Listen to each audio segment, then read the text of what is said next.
All right.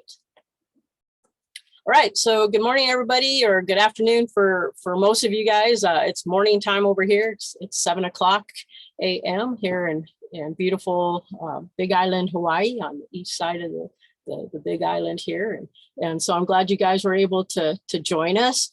We're going to go ahead and try to make sure that we try to keep our meetings to just 1 hour. So we're going to go ahead and get started. For those of you that don't know me, I'm Becky Setledge, and I am a County Extension Agent, oversee the 4-H Youth Development Program, as well as our 4-H Livestock Program here, again, on the Big Island of Hawaii. And yeah, so I'm glad that we finally are able to get this first meeting off and running. I apologize again for not trying to get us together a little bit earlier, but boy, I tell you, this time, you know how it goes with extension work. Time just flies by so quickly. And so just a couple of things real quick before we get going.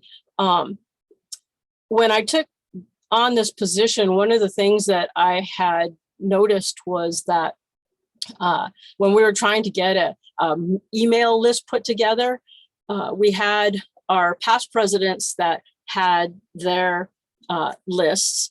And then, of course, we've got the directory list for the NAE4-HA group site. And it seemed like some people's names that I knew were part of this group were not on that directory. And then, of course, some of the names on the list that I have, there's people that have left extension and or will be retiring or have retired and that sort of thing. And so one of the things that I'd like to make sure that everybody does today, if you get a chance, and help spread the word also, is if you'd like to be a part of this animal science working group, I think it would be an excellent idea for everybody to double check, go on the NAE4-HA website and go into the Animal Science Working Group and make sure that you're actually listed as being in this group. I do have my list, again, that I've compiled thanks to the past presidents and everybody else that's helped in contributing names. But I want to make sure that if I need to send something out using the NAE site, that you guys are also getting that information. And so you may see emails kind of doubling up. So I apologize, but I want to make sure that what we're doing is getting out to everybody. Okay, so don't just figure that just because you're hearing from me that you're on the NAE site. It's probably a good idea to just double check. And if you know of somebody that doesn't want to be on the list, have them either get a hold of me and have them double check as well on the NAE site and actually have them drop themselves from the group because I can't do that from my end. I believe they have to do that on their own. Okay. All right. So real quick, I just want to also share with you some correspondence that came my way. And let me see if I can pull that up real quick. Okay. So I don't know if you guys can see that. And I'll go ahead and drop this link in the chat box as well.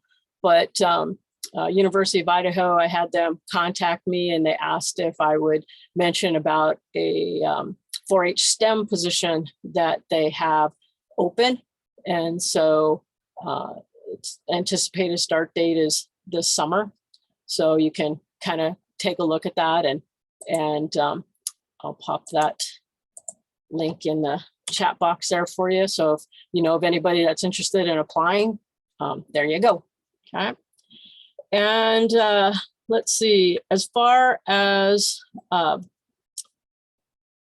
business information is concerned, I believe that the conference proposals for the upcoming NAE4-HA or NAE4-HYDP conference has already passed. but I'm just curious, did anyone put in for proposals?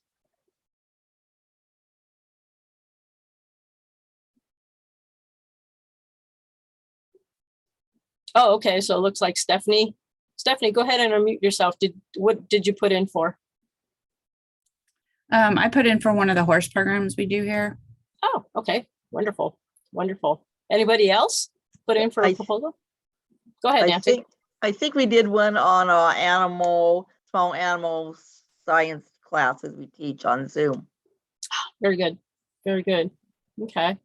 So have you heard back to know if it's been accepted, or are we still a little too early for that? I think it's too early. I have not heard anything.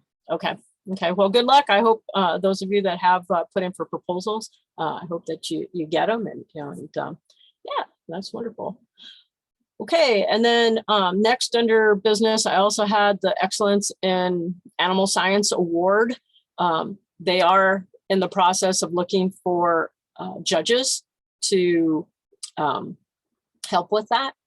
And so I was asked to see if we could generate some interest in being a judge and evaluating those top applications. So do we have any interest from anyone to help with that? I was told we would need about 3 to 4 people.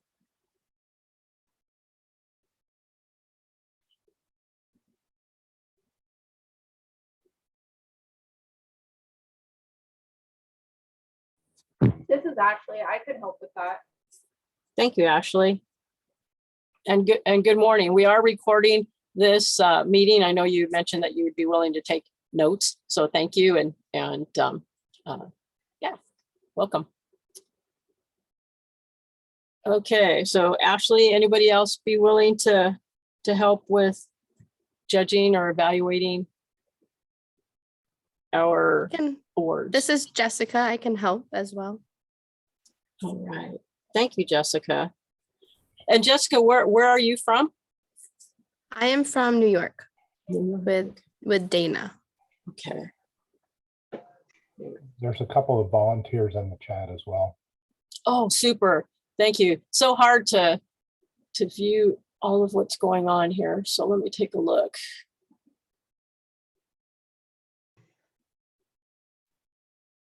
Okay, Sherry also. All right. Thank you, Sherry. Becky, this is Steve, so I'd be willing to help also. I'm sorry, I could barely hear you. Who is this? This is Steve Lucero, New Okay. Mexico. Okay. Thank you, I'd be willing to Steve. help. Oh, perfect. All right. Okay. And I have, let's see. Is it Kay Ivern or Kay Evine? That's Kelsey Irvine. Oh, Kelsey She's Irvine. from Florida. Yes, ma'am. Okay. Okay. So I will be in touch with those of you that have put in for an interest to help with that. So thank you. It's a great way, I think, to be able to kind of see what is out there. If you ever intend on putting in a proposal or an application for this award in the future, it just gives you kind of an idea of what it's like as far as what other people have put in the past. So again, thank you very much for offering to help with that. So, I did get asked here how many applications were received. From my understanding, there was 27, roughly 27 applications. So we got quite a few of them in. So yeah, thank you. All right. So as far as a committee update, I just want to say that, I want to try to pursue and carry on some of the work that Ashley had done last year, and not just have it so that, here I came on now and I just want to drop everything and start something new. I think we have to kind of, stay with what was going on before, because, there was a lot of work that was put into it, and try to move forward. And of course, moving on also with some new things. And so one of the things was to establish a committee that would be willing to work towards creating, the resources and the publication library, for those of us members to make use of when we need it. And so that was something that Ashley had kind of started last year. And so I'd like to try to see us carry that on and keep moving forward with that.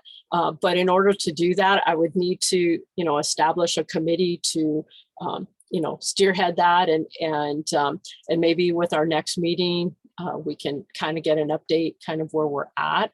And so would there be anyone here today that would be interested in helping to, to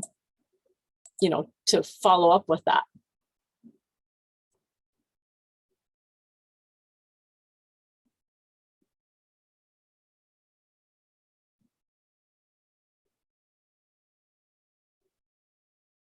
I'm going to kind of put Ashley on the spot a little bit here.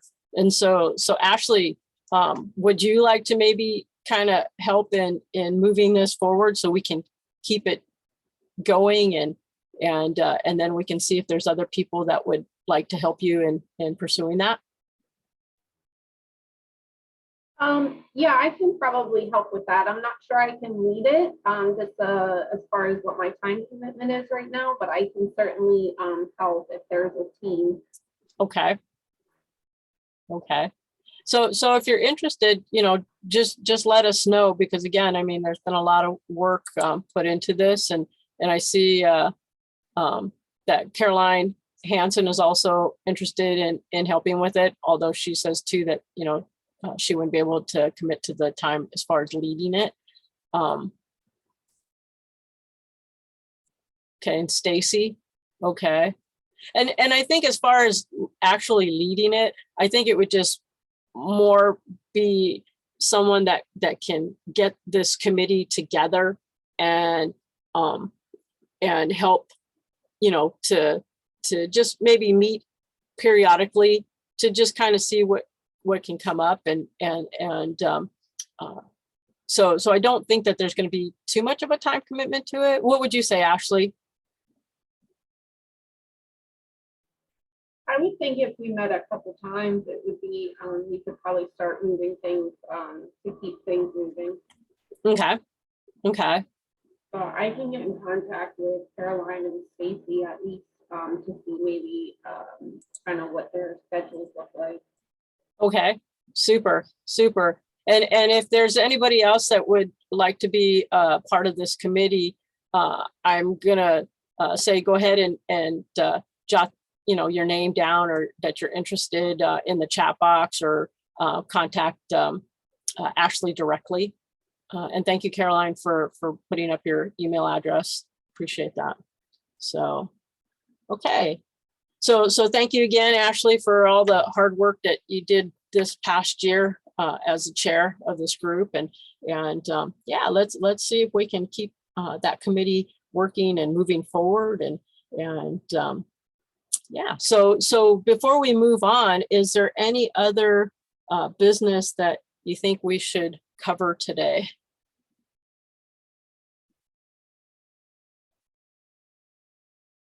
Oh, and look, we have Ashley that's offered to help, and she says she can try and take the lead on the committee after the initial meeting. So thank you, Ashley.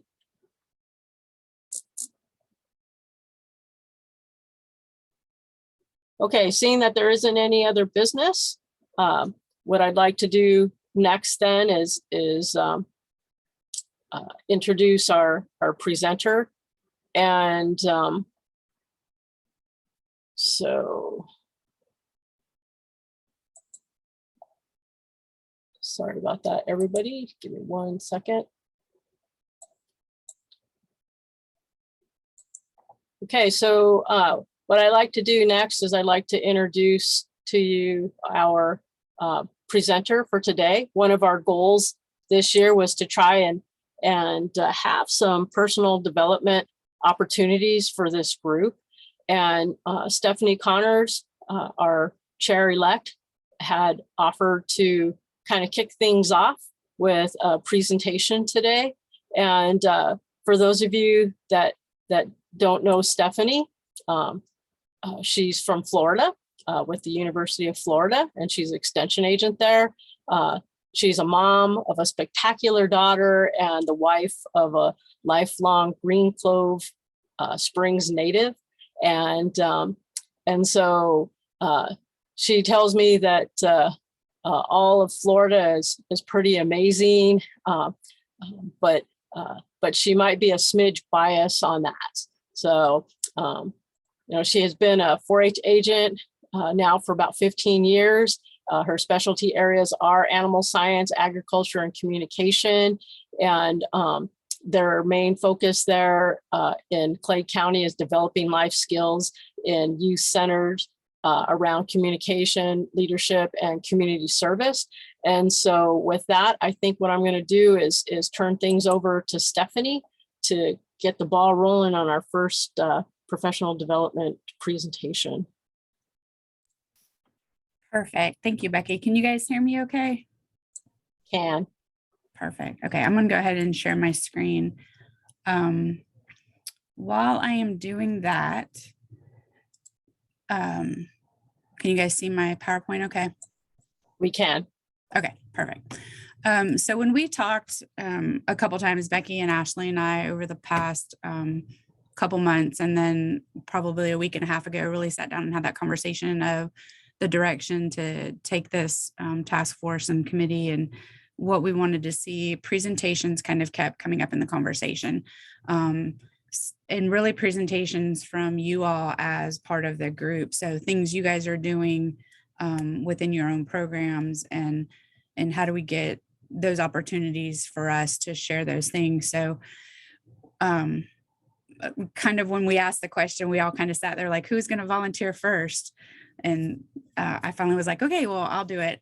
One of the things I see here a lot in our county or in our state is we see it a lot more with the newer agents, but even with seasoned agents, is we're all trying to create great programs that we can put into our, I don't know what you all call them throughout the states, but we call them our reports of accomplishment, plans of work for the next year, or our packets, so that we can get permanent status, tenure.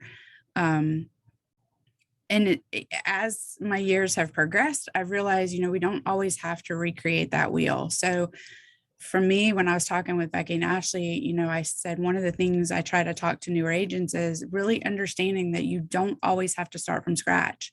If there's a program that a neighboring county is doing or another state is doing, call and talk with that agent and see, can you replicate that program? Do you have, obviously, I don't want to say ask for permission, but ask for permission. Can you take that program and bring it into your county and try to implement it where you're at? So for me, this is something that I try to do here in Clay County. And so just kind of wanted to give you guys a brief little snippet of what that looks like from my perspective. This isn't going to be a super long presentation, just going to kind of go through some things. And then I also sent Becky the documents, the Word docs that you guys can, or you can email me directly. Either way, we can post them on this site, the NAE site, that'll help you with like the templates on how to get this started. So let me go to the next slide. This worked beautifully when Becky and I tried it out.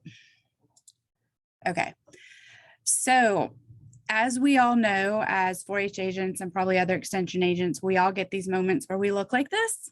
We're tired. We've created, we've done the program, we've tried to wrangle in the cats of youth and volunteers. The program comes to an end and we're just literally exhausted, which isn't always a bad thing, other than for us, typically, that we're leading right into another program. So hopefully what we talk about today will help you guys to not necessarily feel like this. I actually had this exact same body position the last 3 days as we're coming out of our fair and looking for to host our area show this weekend. So I think, and I'm not necessarily going to read the slide to you, but as extension educators, we really do strive to facilitate the best programs we can, make sure that our clientele, whether it's youth or adults, have the best quality we can give them, and in all facets. So for me, you know, we do a lot of horse programming here, but what if you don't have horses? What if you have dogs, or what if you have reptiles, or what if your kids make crafts or things like that? So being able to take a template and apply it to all of your programs would be super beneficial to help us not end up with our heads on the table, completely worn out. So one of the programs I'm going to talk to you guys about is our Winter Wonderland of Horses that we do here in Clay County. So just kind of give you these are pictures actually taken from Winter Wonderland. We were very blessed to be able to bring Winter Wonderland back after COVID. We actually had stopped it the year prior to COVID because we had done it for so many years. I kind of wondered if people were getting burnt out on it. But we had a lot of phone calls and emails saying, please bring this program back. So what Winter Wonderland is, it's a weekend of horses. We bring them in on a Friday and they leave on a Sunday. So as you can imagine, for a program that's clinic based, to have that many clinics throughout a whole weekend takes a lot of work, takes a lot of volunteers, it takes a lot of planning. So this is primarily, when I think of programming for other programs, I use this one as a template because it did take so much work in the beginning to get it into a structure and feasible and all of that, so that we could put it on and have it be safe and quality. So a little bit about our objective. It's a 3-day event for us here in Clay County, and I'm very fortunate that the counties that surround us have a very like mindset. We want to make sure that our kids who are riding horses, let me go ahead and preface this. We're going to get out of horses in just a few minutes. So if you're not a horse person, hang in there with me for just a few minutes. But we want to make sure the kids with horses know how to do stuff not on horses as well. So we have a off the horse component and an on the horse component. Our big things is we want to know that we're teaching the kids horsemanship skills. They're getting the sportsmanship skills. They're also getting specific skills relating to whatever the clinics are that we're hosting. And we're breaking down barn wars. When I came here to Clay County 14 years ago, the cross-county barn wars were just rampant. It was horrible. Nobody talked to each other. This barn was better than that barn. So by doing this program, not only is it open to Clay County 4-H, but we also open it to any other 4-H or non-4-H youth that wants to participate. My theory is, if I'm going to put this program on for 10 kids and it can hold 50 kids, why not have 50 kids? As long as I can still provide that quality programming, why not? And in actuality, we've also had adults that have participated. The thing with adults is they have to follow the same rules as the kids. So we expect them to wear helmets.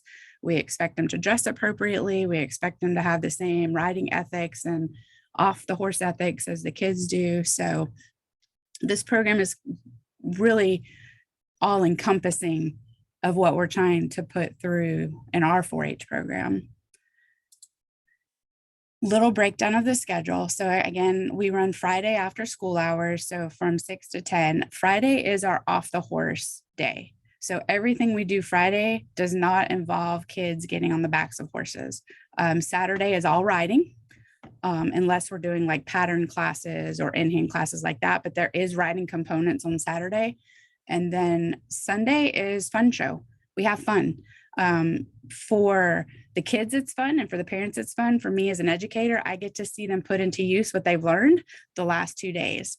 Not that it's not fun for me too, but you know, as agents and as educators, we have to have that component of, are we making an impact? Are they learning anything? Is their behavior change? Things like that. So for the 2020 year, you can see how we broke out Friday, Saturday, and Sunday. So we really concentrated and brought in a specialist to talk about equine body conditions, and then taught the kids how to score them. We were very blessed. Actually, Kelsey Irvine, who's on the call, loaned us her Percheron cross. And when you stand that Percheron cross up against an appendix quarter horse, they're going to have very different body conditions and scoring. And you can't look at multiple horses and compare them the same way. So for us, that was very important. We actually had tapes that were donated from Purina, taught the kids how to actually tape their horses with the tapes. And then one of our local ranchers loaned us a cattle scale so they could tape the horses, they could measure them height-wise if that's what they want to do. And then we actually got to put them on the scale and see how much the horses weighed. So were we close with the tapes? Were we not close with the tapes? So really kind of great hands-on activity for those kids. And then we also did hay and forage testing, taught them how to take core samples if they want to send samples out to test the nutrition and all of that, why hay and forage is important for horses, and then sitting down and having that dinner together. I don't know what it's called, so I call it family style because we're not all at individual tables. We're just kind of all sitting together and all the kids are chit-chatting, parents are chit-chatting, getting to know each other.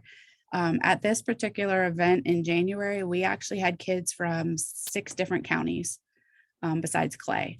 So super blessed to have that interaction and get that peer relationships built.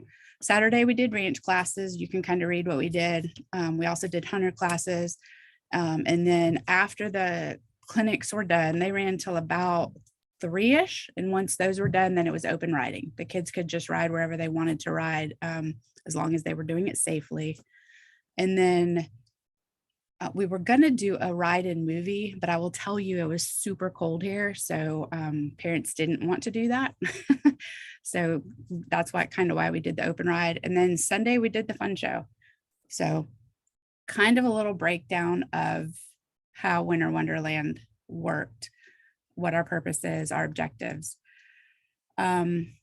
There's just some evaluation data. So you can see, again, as an agent, we have to have this stuff. We want this information. This PowerPoint can be made available to you guys. So we don't need to spend a lot of time on this slide just for the sake of time. But again, you always want to make sure you have an evaluation.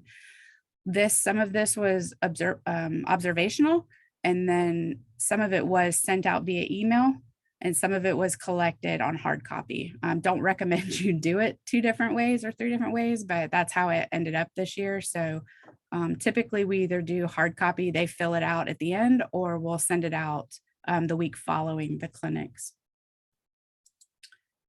Okay, so hold on a second. I don't have horses in my program. What do I do? How can I take that big, huge horse program and break it down to something I have in my county?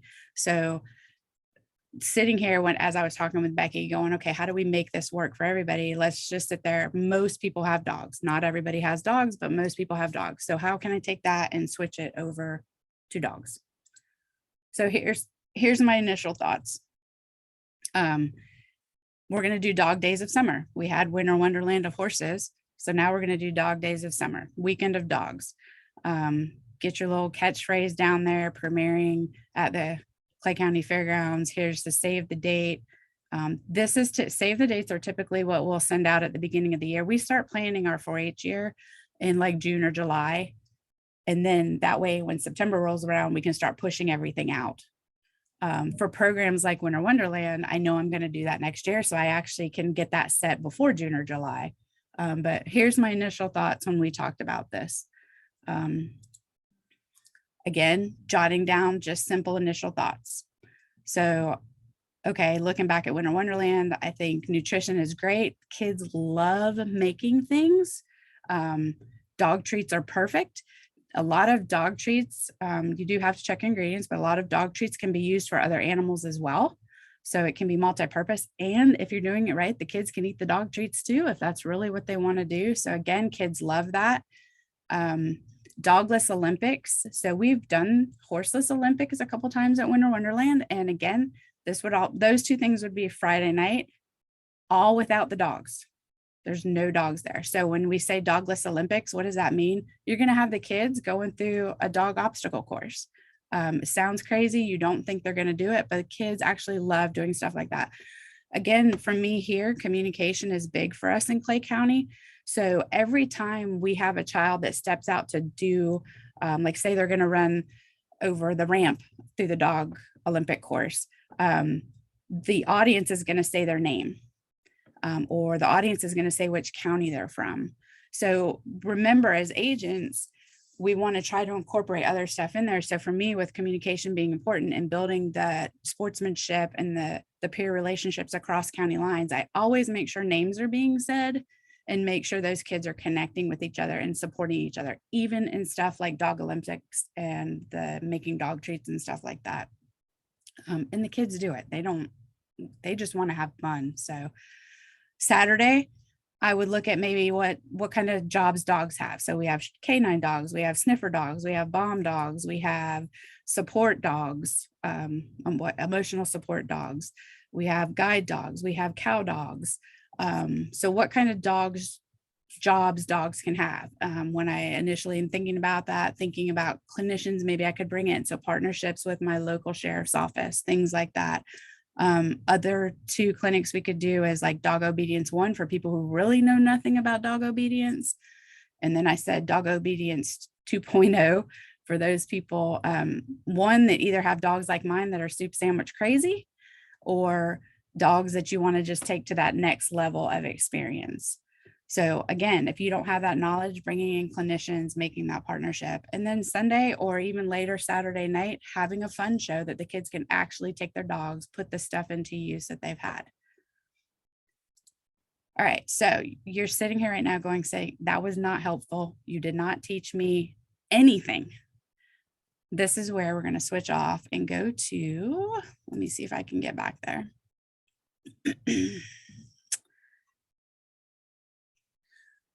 Okay. So can you guys see that document? Yes. Okay. So this is the part that I want you all to take away from this. Again, the PowerPoint can be made available. I can send it, we can post it, all of that. But what I use to create these programs are programmatic or event how-to guides. Again, initially when these guides were started, it was, heaven forbid something happened to me and I have Winter Wonderland coming up. Could somebody else step in and run that program for me? Same thing with county events or public speaking competitions. So we're trying to implement this with all of our programs, just so that there's that knowledge base if somebody new comes in, or for me, at the point I'm at in my career, can I take a program and take it to another program?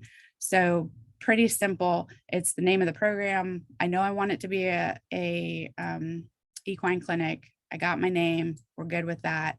And remember that this document is always moving. So you can change it however you need to. It's yours. This has changed. The description of the program for me over the years has changed multiple times. Every year I update it. I do save my past versions just so I can see. Sometimes it's just to see where I've come from and if I've made any strides in my career, and other times it's to see different ways to word things and how successful my descriptions were. So again, this was on that other slide that was in the PowerPoint. Objectives as extension agents. I don't care what discipline you're in, if you're 4-H, if you're ag, if you're hort, you need to know why you're doing what you're doing. And I think sometimes as agents, we do things backwards. We create the programs and then we go back and try to figure out what our objective was to that program. We really shouldn't do that. We should kind of have objectives and know why we're doing what we're doing. So these were my objectives. I want to make sure that I'm building knowledge and skills relating to, or hopefully resulting to, behavior changes with these items. And you'll notice with all of the stuff that I put out there, I end it with fun in something. Because if my clients, my youth, my adults, whatever, are coming to my programs and they're not having some kind of fun, now I'm not saying the whole program is just fun, but if they're not having some kind of fun and they don't have some kind of passion and reason for being there, they're not going to keep coming. So I've taken some hits over the years from some of my directors for putting that in there, but to me, we have to add that component so that we can keep our clients engaged. So you have those. As an agent, you kind of know, okay, I got my description, I have my objectives. What are my action items? So we broke it out this way: A is agent, B is volunteer, C is client. So these are the things I think I need to get done. They're on my to-do list. I've broken them up on who I think needs to do them. If you look at the far right, it talks about what the different highlights mean. So to me, this very first paragraph, if you're putting everything next to agent, which kind of looks like I did that over here, and this really should be a volunteer-led event, then you really need to think about how you're using your volunteers. If you can't trust your volunteers to go and help you identify clinicians and help to develop agendas and supply lists and things like that, why do you have those volunteers? Because if all you're going to do is incorporate a volunteer to work with you, and then you're going to do all of the work and you're having to keep track of the volunteer and what they're doing, what's the point? You've just doubled your work when you could have just went and done it all yourself. So when you see on this piece of paper, the A and the V, and if it's in yellow, those are things that I've designated. I absolutely do check in with the volunteers to see where they're at certain points, but I'm not worried that I have to stay micromanaging them. So I really have taken something off of my plate and given it to a volunteer, which is what we are. We are train the trainers. And I think we lose sight of that sometimes. So this is one of the documents that Becky has that can be uploaded, or again, you can email me and I can send it to you directly. The next, because I know I'm kind of going through this fast, but the next thing we have is supplies. So thinking about what you do. For me in Clay County, we're very blessed here to have a phenomenal Clay County 4-H Foundation that helps us with things, but I work very hard to get donations. So for Winter Wonderland, I was able to get about $1,300 worth of things donated for that. So every person that or every child, I should say, the adults don't get it, but every child that participates in Winter Wonderland walks out of there with an educational goodie bag. So it's going to have education about the things they've learned. It's going to have sample treats in there that we've gotten donated. Mane and Tail, which is put out by Straight Arrow, they sent us 4 boxes of detangler and shine on and things, sample sizes that we could give to the kids. So they all got that. I think it was Valley Vet, or one of the vets companies, donated samples of vet wrap. Well, not samples, but rolls of vet wrap. So I work really hard to see what we can get donated to give to those kids. And then at the end of Friday and at the end of Saturday, we do this is typically why I do hard copy evaluations. So I'll do a hard copy on Friday and a hard copy on Saturday. When they hand me back that evaluation, they get a little red ticket. When I get everybody's evaluation back, we do a drawing for that ticket and they get to take home a goodie basket. So there's been years where we've had leather show halters in there, along with a whole bag of treats, brushes, buckets, anything you can think of. But a lot of that stuff, again, is stuff I've tried to get donated. If we can lessen our costs, that's amazing for our programs. Plus, again, going back to reporting, we can count that as in-kind contributions. So, and it's another way, because as we have all learned in 4-H, people want to come to stuff if they're getting something in return. So I hate saying that, and I'm sad to say that, but that's the truth. So donations is always top on my list. I have to start on that early. For the ranch classes, I know that I need to bring roping stairs, a bridge, ground poles. Are we going to have calves? Are we doing actual roping classes, boxing classes? If I am, then I need to make sure I have numbers. I need to make sure I have a roping pen, and I need to know the size. That was a first year mistake. Pen was way too small. Calf numbers. So you guys can kind of see my list. Same thing with English pattern classes. So for English this year, we didn't do any like jumps and things like that. So it was fairly easy for them. And then what supplies am I going to have in the clinic office? You can see that registration forms, empty registration forms, your equine releases, money boxes, things like that. Obviously your evaluations are on there. Signage is very, very important. For horses, one of the biggest signs I have is if you do not have, it actually is a picture of a pair of boots with feet in them and then Fred Flintstone's feet. And it very clearly says, if you don't have boots on, your feet probably are going to end up like this if they get stepped on. And that is not my responsibility or the show staff's responsibility. So signage is very crucial. For this particular event, we have a food truck. I always make sure we have a farrier that's on call, a vet that's on call, and then we have EMS just in case somebody happens to fall off their horse or gets kicked or pushed into something. Making sure that I have whatever payment I'm going to have. If we're having a payment, again, with clinicians, I ask for stuff to be donated. A lot of times they'll say, well, my typical charge is $300, but I'll come to you for $150. Or sure, I'll donate 4 hours. If we as agents don't ask, we're not going to know. And then obviously talking with your state inspectors. Again, volunteer information. So what volunteers do you think you need?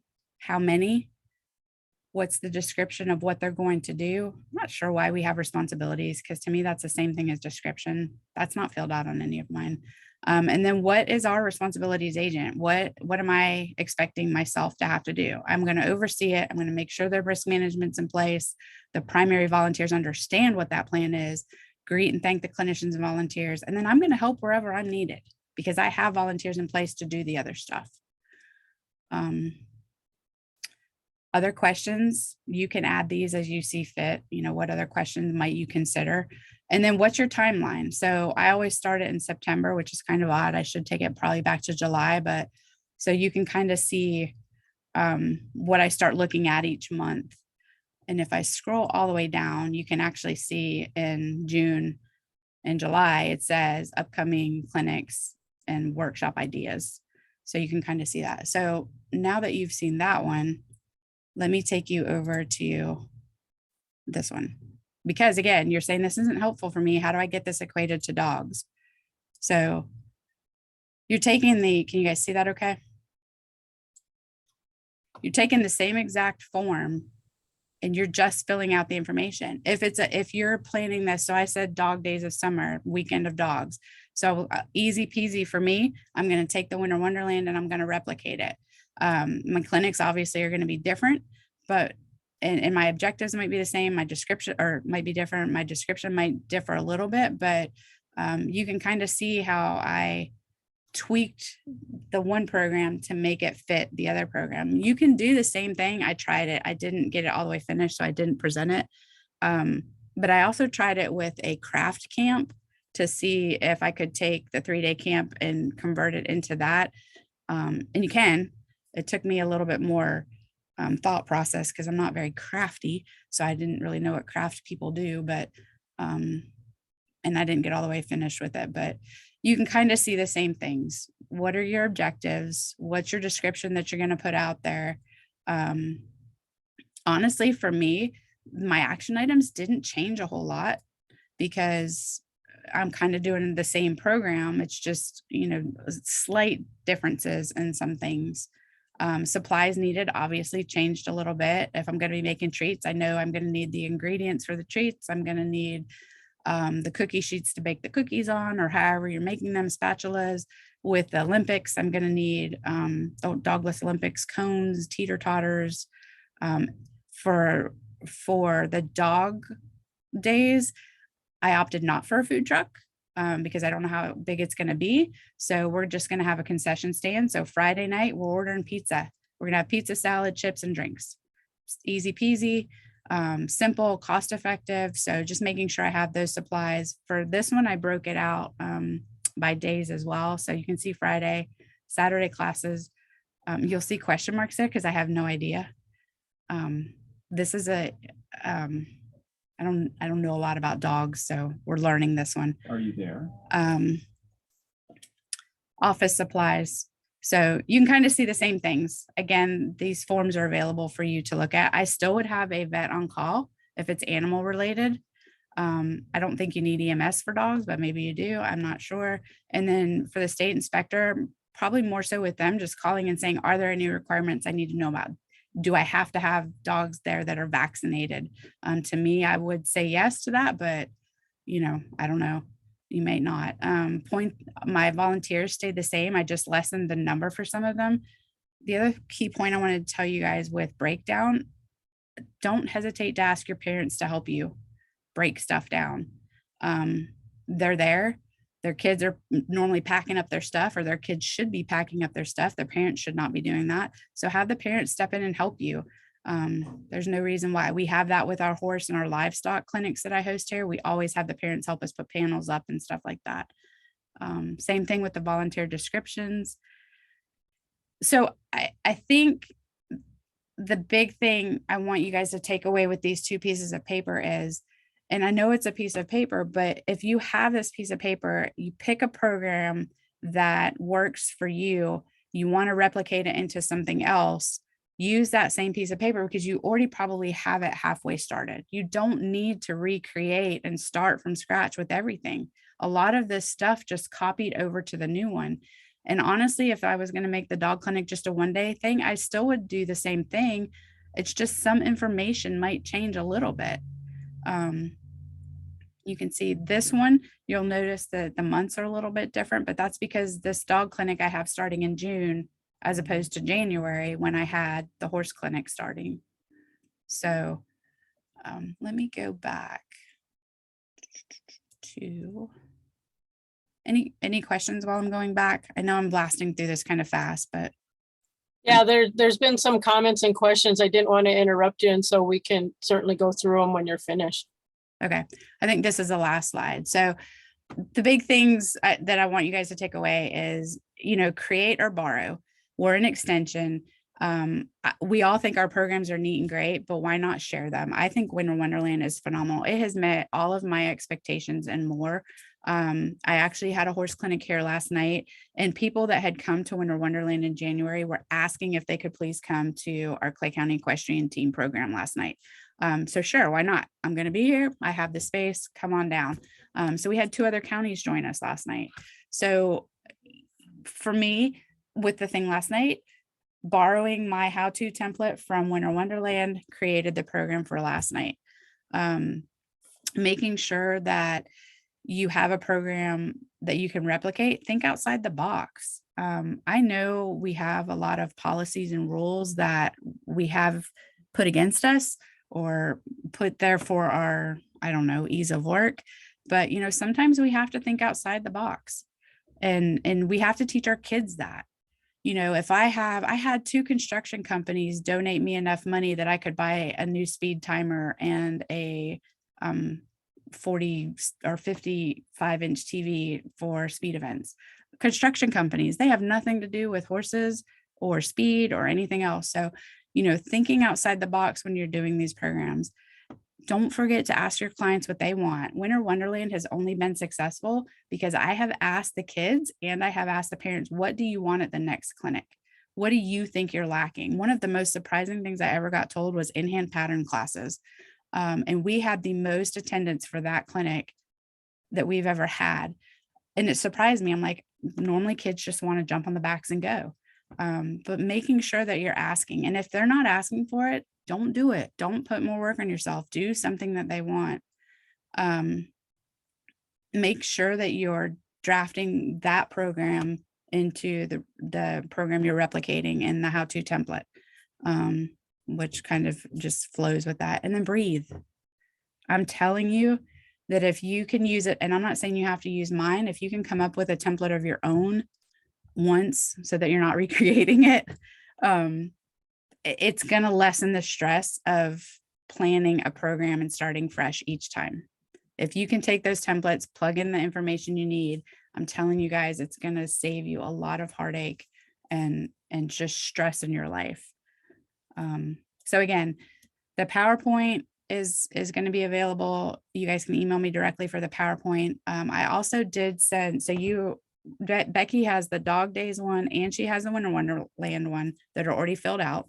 And then there's also a blank template that you guys are more than welcome to. I will say that Matt Binge created the templates back in 2016. So I kind of borrowed them from him with his permission, and he's fine with other people using them. So take them, tweak them to how you need it. And hopefully that will help lessen some stress for replicating programs. Well, thank you so much, Stephanie. That was a wonderful presentation. And if you want to get out of share screen, I'll see the rest of our group here. And why don't we take the opportunity to maybe go back through the chat box here, and let's take a look at some of the questions and comments that came about. And so one of the first questions was from Eric, and he mentioned, do you tie in social emotional wellness with the youth involved in the horse program? Absolutely. Absolutely. Sometimes it's directly and sometimes it's indirectly. So indirectly, I will give you an example. There was a rider we had last night that super upset. Her horse is injured. She was riding another horse, just upset, kind of just one of those days. The horse didn't feel the same. And again, this is where I'm proud of Winter Wonderland, because it did what I wanted. It brought kids from other counties together. Every one of those kids, and even some of the parents that were there last night, were walking that child through her tears, encouraging her to press on, different things she could try with the horse. And you really could see the emotional, I don't want to say stability, because she wasn't like off a rocker, but you could really just see it bringing her up. You could see the kids working together. Like there was a group of kids going, okay, she's really upset. How can we go over there and help her? And they didn't know her. They'd met her at Winter Wonderland in January. So that's just an example of the indirectness. We do try to do that. And I think you have to do that as a 4-H agent. I think the social, emotional well-being and wellness is something we all should be doing in 4-H. We took big hits during COVID. And we saw that effect on the kids. So I don't know how you could not, I guess, include that. One of the things we did last night was brought a speaker in about mental preparation and stretching preparation before you go to a horse show or a horse event. So how do you, instead of just going and jumping on your horse's back, how should you prepare mentally, and how should you prepare physically to get your body in shape to get on that horse's back? So I don't know if that answers your question, but hopefully. Super. We also had a comment from Dana Palmer, and she says a dog resource anyone can use. It was developed in New York, and so she posted the link for anybody that was interested. Mary Davis agreed 100% with your comment about that it needed to be fun. And see, we have Sherry that made the comment that she loves seeing communication info and activities incorporated into your events. Let's see. Eric made the comment, I really like your format for these events and would love a copy of it, which again, you could either get them directly from Stephanie, or I will plan to send out this recording along with the templates and the PowerPoint presentation. I will get those up onto the NAE4-HYDP website for our group page. Let's see. Dana had sent a private message, and I hope it's okay, Dana. I'm going to share it. So it says, if it were not for COVID, did your participants sleep overnight at locations? So I think there's twofold there. So for the weekend of horses, absolutely. They do stay overnight. They stay in their horse trailers, or we provide hotel information. We're blessed that we have a hotel that's, I think, 10 miles up the road. We used to have overnight camps where they would actually stay here. Like we used to have it where they could come and stay in one of our fair exhibit buildings. But we quit that well before COVID. One, it just kind of was risk nightmare because everybody was in one building together. So you had boys and girls together, you had men and women together, you had adults and youth together. So that just kind of changed many years ago, and we quit doing that. I know it's been talked about again, if we could ever do that again. And I'm just going to be honest, it scares me a little bit to have youth and adults, and I don't know how to work it. So we've kind of just pushed that to the side for right now. So yes, with the horse stuff we do, they sleep in their own RVs and campers and tents and all of that. But for the other programs, no, we don't do sleep on premises. Okay, great. And then just one last comment from Sherry. She mentioned regarding medical, veterinary, and other potential risks. Some states have regulations and policies that cover them. She says, I think checking with your state office well in advance of any event is a good idea. And so yeah, so again, I want to thank Stephanie for being our first presenter. We just have a real quick couple more minutes before I sign off for today's meeting, but we are going to be trying to get another meeting going before our busy summers get going. So kind of keep a watch out for emails, and we'll try to maybe do another doodle poll to see if we can kind of come up with a good date that would work for a good portion of this membership. And if any of you are interested or would like to maybe do our next, professional development, program, we'd love to have you either get a hold of me or get a hold of Stephanie, and yeah, let's see if we can get you up for our next meeting, and yeah, kind of keep this professional development off and running. And let's see, is there any other business that we need to do, or that anybody can think of, or any questions? I know that there was a couple questions from those that wanted to judge. I will try and provide you with as much information as I possibly can in relation to what your job is going to be doing and that sort of thing. So I hope that, if you have any questions, by all means, certainly let me know. If you haven't signed in the chat box with your name and where you're from, please do so that we have that record of who was all in attendance. But we appreciate everybody being here today. And with that, I'm going to go ahead and turn the recording off. And yeah,